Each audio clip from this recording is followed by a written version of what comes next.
Hi, my name is Jill Kaneshiro, and I am very honored to be part of this reading. Poston, Arizona, December 1st, 1942. Dear Miss Breed, we received your package today. A very pleasant surprise indeed. You should have seen the looks of pleasure on the faces of our friends with whom we were able to share the candy and nuts, especially the coffee candy and rum and toffee. Receiving things from the outside is such a rarity that most of us share what we receive no matter how little it is.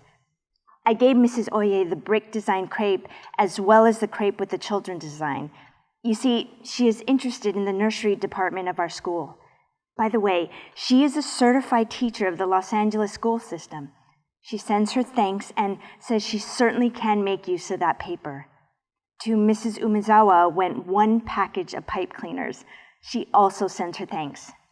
Yes, she is the one of whom your mother speaks of as the missionary lady. She is teaching flower making under the industries department. Mrs. Kushino and Mrs. Harai, and also little Jane Kushino, sent thanks for the candy and crepe paper that I was able to share. So does Mrs. Nakamura. No, this Mrs. Nakamura was from Santa Maria before coming to San Diego. I'm glad you liked what little I was able to send you. The pins weren't too hard to make, perhaps because there isn't much size to it. They were my first pins and took several days to make. The nameplate was the hardest to make. It took me about 14 solid hours of work to finish it. My choice of wood was bad because instead of a sharp division between the sapwood and the heartwood of the mesquite, there was a gradual darkening so that I had to cut quite deep before a contrasting color was reached. On the knot pin, the name was burned after being carved to give it that black finish. As to the tools I used, there weren't many. Most of the work was done with a pocket knife, but for the fine work, I used a cutter fashioned from a discarded dentist drill. By the way, if you know any dentists who have old tools of any sorts, drills, chisels, etc., that are ready for the scrap heap, could you have them send them here? In making your nameplate, I took an old bed spring and made an 1/8-inch chisel so that it would be easier to carve around the letters. So many people want pins and nameplates that I'm swamped. It may be several weeks before I can work on new requests.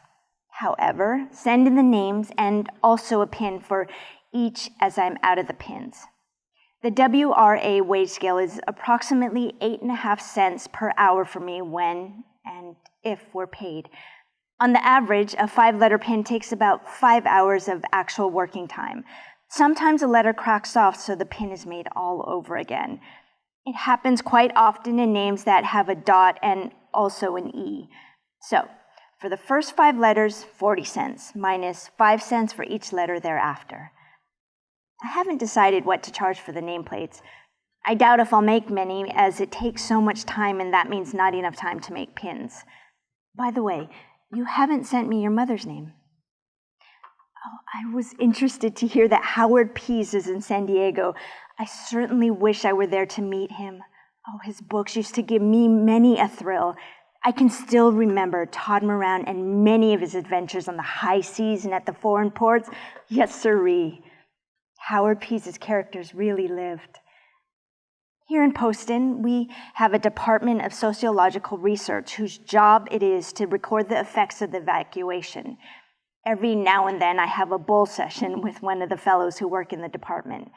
We discuss why we don't get along with people from other areas, juvenile delinquency, church attendance, school gossipers and their effects on the community, human behavior in general, Nisei versus Issei, first generation, and so on into the night.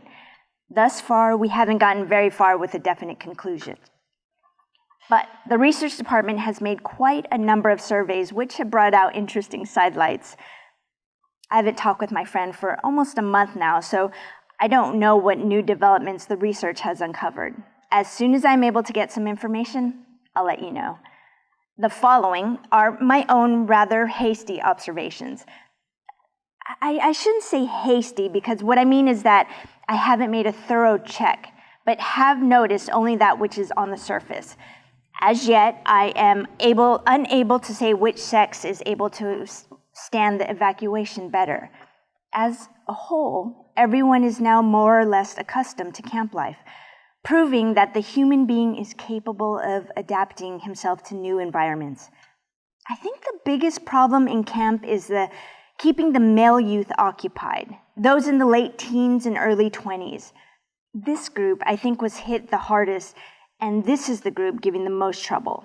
Just out of high school or in the last year of high school, after being taught democracy, learning how to have fun at dances, parties, their life ahead of them, then suddenly finding themselves behind barbed wires. Their attitude is one of cynicism, ready to do anything lawfully or unlawfully just to have some fun, to blow off excess steam. Recreational facilities are inadequate. Administrators beginning to wake up. Boys' clubs are being formed, football leagues formed, basketball courts being set up, tracks being laid out. Situation is well on its way towards a peaceful ending. The little tots, they're having lots of fun.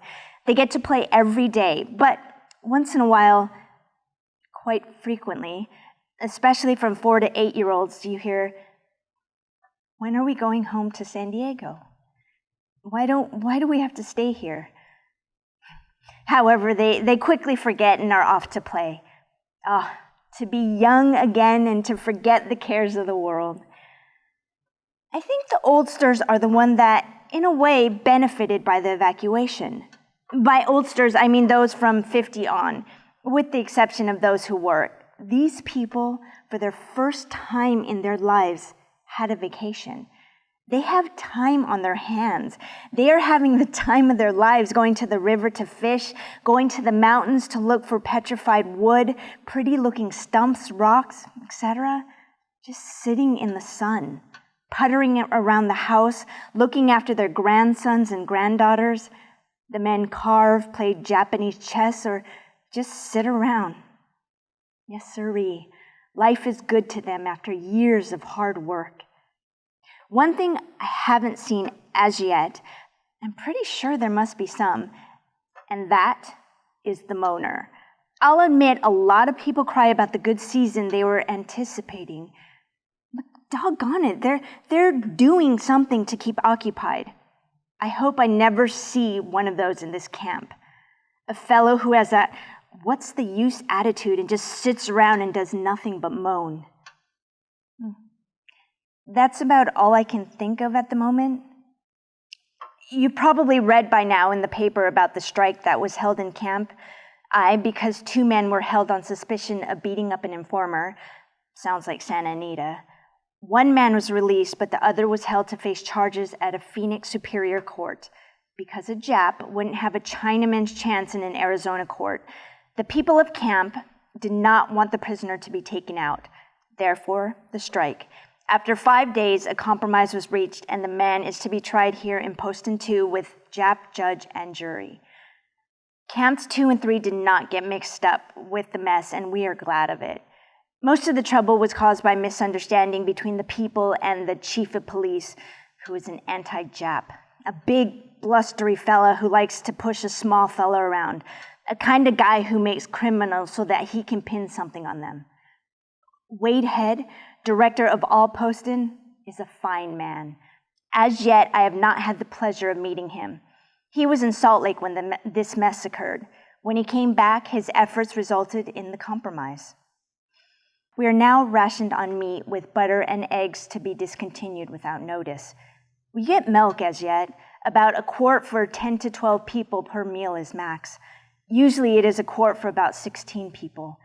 We in the mess hall make sure that the children get it, and if any is left over, it is given to the grown-ups. Starting next year, I think we're going to have to go on powdered milk. However, that is the speculation of the steward's office. Fuel oil is becoming scarce here in camp. We're now forced to turn off the laundry and shower boilers except for 4 hours per day so that we have enough fuel for the mess hall kitchens. We are just getting stoves. Oil burners, I think, in some of the barracks. Boy, oh boy, it's cold. 3 out of the past 5 mornings have been 29 degrees. For the past 2 weeks, it's been no warmer than 34. More later, sincerely, Tetsuzo.